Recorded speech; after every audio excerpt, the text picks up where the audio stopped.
fait une allée comme ça avec une croix. Et du coup, POC, on leur a interdit d'aller dans l'allée. Voilà. C'est comme ça. C'est une manière un peu symbolique de dire les choses. La peur qu'on peut avoir de voir mourir des choses qu'on sait faire, qui sont importantes, qui sont d'intérêt général. C'est pas, si vous voulez, c'est pas seulement une bataille pour l'emploi, parce que d'une certaine manière, on peut dire, ils sont à un niveau de qualification, ou même si plusieurs d'entre eux ont déjà connu des plans dits sociaux, parce que maintenant, les mots veulent dire le contraire. Ça s'appelle un plan de sauvegarde de l'emploi, ça veut dire qu'on nettoyait la moitié du personnel. Mais c'est pas que ce problème-là. C'est aussi le problème d'un savoir-faire, des brevets surtout, pour une invention qui est géniale. Ça consiste à mettre des couches à l'intérieur du verre, on va voir ça tout à l'heure, et votre panneau vitré, il produit l'électricité. Donc vous pouvez rendre tout le bâtiment autonome. Donc quand on dit on peut sortir du nucléaire, on peut faire 100% renouvelable, la démonstration elle est là.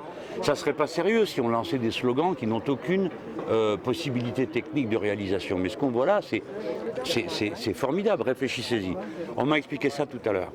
Si vous mettez ces panneaux-là sur la grande tour là, qui est à Marseille, comment vous l'appelez celle-là? Voilà, c'est pas moi qui aurais fait la pub pour cette boîte. Bon, il y a une tour qui est là. Si vous la couvrez entièrement de ces panneaux solaires-là, eh bien, le bâtiment serait autonome pour son énergie et tout le 2e arrondissement de Marseille. Donc vous voyez, ça a une puissance et ça ne marche pas qu'à l'impact direct du soleil. Ça marche à la luminosité. Ça veut dire que même s'il pleut, ça fonctionne quand même. Moins bien, mais ça fonctionne. Et cette allée, là, elle symbolise aussi un gâchis, alors? Essentiellement ça. Et c'est ça que les salariés ont le plus de mal à faire comprendre, la plupart du temps, parce que beaucoup de décideurs ne comprennent pas l'état d'esprit des salariés. Un salarié, c'est pas seulement quelqu'un qui touche une paye. C'est quelqu'un qui sait faire. Là, vous avez des tronches, hein, c'est des bacs plus. Et qui apporte quelque chose, une contribution à la science, à la technique, aux besoins d'intérêts généraux. Et on a l'impression que ça intéresse personne. La réponse c'est pas rentable.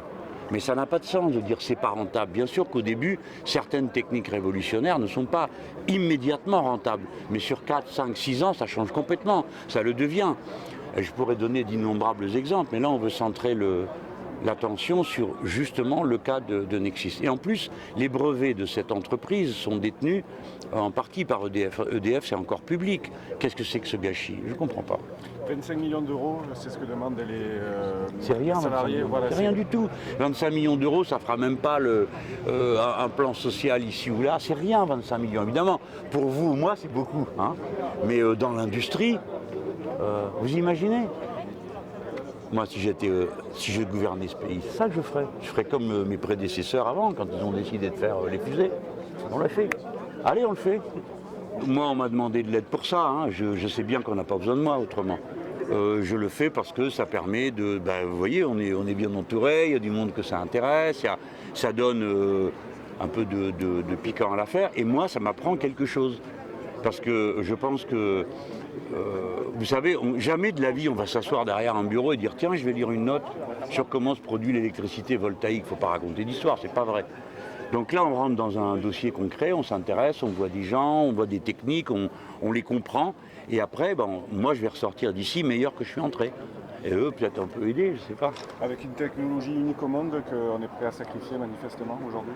Oui, parce qu'ils ne réfléchissent pas à long terme, ceux qui prennent des décisions. Ils réfléchissent à court terme. Le cycle du capital est de plus en plus court et le taux de profit qui est demandé est de plus en plus élevé. Et ce n'est pas la première fois, moi, que je viens dans ces parages pour assister à des saccages de cette nature. Donc si vous prenez à court terme, on peut dire que ce n'est pas rentable. Bon, à court terme, c'est du quoi, 3-4 ans maximum. 3 ans, on va dire. 4 ans pour faire large. Hein. Et puis après, ça deviendra rentable. Mais eux, ça ne les intéresse pas. Alors après, il peut y avoir le soupçon que EDF ne soit pas intéressé à ce que tout d'un coup, on se mette à produire de l'énergie partout, sans passer par ces installations. Mais EDF appartient à l'État, donc à la collectivité nationale. Et la collectivité nationale, ce qui l'intéresse, c'est l'intérêt général, pas juste l'intérêt d'une boîte. Si, on est content que la boîte soit gérée, hein, c'est pas le sujet. Mais c'est pour dire, quand on est une entreprise publique, on doit avoir comme objectif l'intérêt général. C'est un soutien, mais est-ce que ça va aider à vous sortir de l'ornière la visite et le soutien de Jean-Luc Mélenchon? Oui, je le pense. Déjà, on l'a vu directement sur notre site du comité de soutien. Il a fallu que Jean-Luc déjà fasse une vidéo où on a eu pas mal de gens qui sont venus sur le site apporter leur soutien. Il me semble que hier ou avant-hier, il a encore mis sur son blog où il a reparlé de Nexis, il a fait un appel à venir au soutien. Et là, on a triplé les personnes qui sont venues nous soutenir. Donc oui, je pense qu'il nous apporte un plus, il nous permet vraiment de sortir de ce cocon où on essaye de nous enfermer, quoi. Il va vraiment populariser notre lutte. On espère aujourd'hui toucher le national, parce qu'on a été quand même assez régionalisé, si je puis dire. On a eu beaucoup de mal à vraiment faire parler de Nexis au-delà de la région. Vous avez bon espoir d'y arriver? Plus que de l'espoir, j'ai la conviction, et oui, on va y arriver. Et par tous les moyens. Parce que ce qu'il y a derrière vous, là, c'est révolutionnaire. Et c'est ça tout le paradoxe, et l'incompréhension de la décision d'EDF et de l'État à vouloir fermer une boîte comme ça, quoi. Le gouvernement ne vous soutient pas. Et on ne comprend pas pourquoi. On ne comprend vraiment pas pourquoi, alors qu'ils nous sortent la loi de la transition énergétique, où là, nous, on aurait tous les voyants ouverts pour cette loi de la transition énergétique, petite PME, développement des énergies renouvelables, avec un produit qui est complètement révolutionnaire. La COP 21 qui se fait en plus chez nous, on aurait pu être l'exemple du gouvernement à pousser justement au développement des énergies renouvelables et de l'industrialisation de ces énergies-là. Et pour autant, non, c'est tout le contraire. Un mutisme complet des deux ministères de tutelle, que sont l'écologie et l'industrie, et du gouvernement en général, quoi. On entend là des bruits de couloir, oui, ils préfèrent revendre les brevets à l'étranger pour s'en foutre plein les poches, ou alors des échanges inter-nations, et puis on vous vend à la Chine des centrales nucléaires, et puis vous gardez le photovoltaïque. Est-ce que ce sont des pistes crédibles? Moi, ce qui est sûr, c'est que oui, la première hypothèse qu'on a fait, c'est que voilà, la France est bonne pour développer, mais pas pour s'industrialiser. On développe des brevets, mais on préfère aller les exploiter ailleurs, parce que d'une, c'est un cash, un retour sur investissement direct, et sans prendre aucun risque. L'idée, ça serait quand même que la France soit indépendante énergétiquement. Est-ce que le lobby du nucléaire n'écrase pas tout? Ouais, mais justement, là encore, on se retrouve avec une volonté politique. Je pense qu'il faut aussi trouver des solutions alternatives et les allier, plutôt que de les mettre en opposition, et avoir plusieurs voies, et justement retrouver notre autonomie énergétique. Là, on a tous les types on n'en a que deux.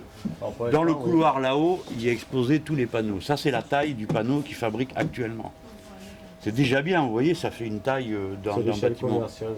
Oui, il y a déjà des bâtiments qu'on peut équiper avec ça. Absolument. On a déjà un partenariat, mais c'était plus du prototype, des partenariats avec des grands constructeurs où ils ont installé déjà nos panneaux, et on est en train de démontrer le fonctionnement et la réelle capacité de nos panneaux. Alors après, on va passer à des choses plus grandes encore. D'accord, de quoi équiper des bateaux, et toutes sortes de bâtiments. Et ça vous donne un bâtiment autonome. Peut-être que c'est ça la clé du truc. Pourquoi il y en a qui n'ont pas tellement envie de voir ce procédé se développer? Parce que vous mettez ça sur les murs. Allez, expliquez-vous là où vous... On met ça. Voilà. Donc là, on a un double vitrage standard. On met sur un des vitrages nos panneaux à nous, notre vitrage. Et il faut juste rajouter à la sortie électriques qui sont cachées dans le contour des fenêtres. Vous mettez ça.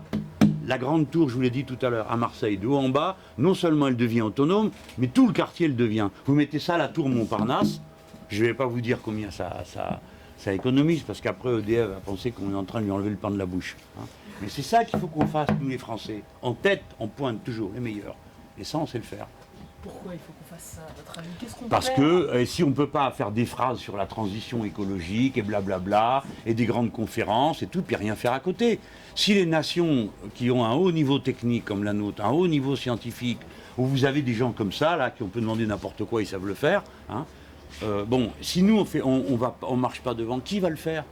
Qui va le faire? Donc on a une responsabilité, non seulement d'intérêt général pour nous, d'intelligence, mais aussi, je dirais, à l'égard de l'humanité. On sait faire ça. Allez hop, on les fait, Et puis après, on va en installer dans des tas de pays. Plus besoin de faire les grosses centrales que personne ne sait faire marcher. Surtout pas de nucléaire, parce qu'à leur exporter du nucléaire comme trouvaille dangereuse, il n'y a rien au-dessus. Hein. Vous voyez ça, c'est simple comme bonjour. Moi, ce qui m'impressionne, je vais vous dire, vous me connaissez un peu maintenant, vous avez fait des trucs avec moi, c'est toute cette intelligence, ça me remplit d'orgueil et de dynamisme. Quoi. Je me dis, on sait tout faire quoi, dans ce pays. Moi, non, mais franchement, jamais j'aurais imaginé moi, qu'un truc pareil était possible. Parce qu'on voit à travers très bien, et ça produit l'électricité. Et on est les seuls à savoir faire ça. C'est pas beau, non? Donc il faut le faire. Je comprends pas tous ces types que ça soulève pas d'enthousiasme. Déjà, EDF, ils ont eu la correction de répondre quand j'aurais écrit. Et rapidement. Hein. Ségolène, rien. Elle n'a pas répondu. Hollande, il répond pas non plus. Et franchement, vous mettez ça partout. Alors, c'est plus la peine de hurler contre les éoliennes, il n'y en a pas besoin. C'est pas la peine de continuer à se poser la question de savoir s'il va falloir ouvrir une centrale nucléaire ou plus pour l'augmentation de consommation d'énergie. Voilà la réponse. Moi, la COP 21, si j'étais le président de la République française, je m'amène avec ça, et lui sous le bras, et elle là, viens voir. Hein, et je dirais, voilà, j'ai trouvé une solution à une partie de vos problèmes, de nos problèmes à tous. Voilà.